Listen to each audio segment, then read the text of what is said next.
Hi guys, আজকে বৃষ্টির recipe দেখতে পাচ্ছি। চিকেন ধোয়া করা চলছে, ধোয়া হচ্ছে। দেখেন আলু পিসগুলো এরকম ছোটো ছোটোই, এত বড় না। এরকম মশলা আদাটা পরে দেবো আমরা।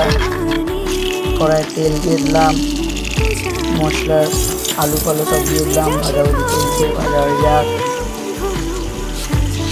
এবার দিয়ে দিলাম তেজপাতা, এবার দিয়ে আমরা পেঁয়াজ ভাজার জন্যে। দেখতেই পাচ্ছেন, দেখেন মশলা বৃষ্টি বৃষ্টির দিনে বৃষ্টি পড়ছে আমাদের এখানে।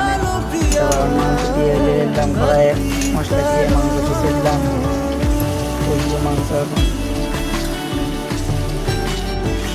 মাংস কষা চলছে, দেখতেই পাচ্ছেন মাংস লাল লাল হয়েছে। আলু দিয়ে দিলাম, আলু আগে ভেজে দেওয়া হয়ে গেছে।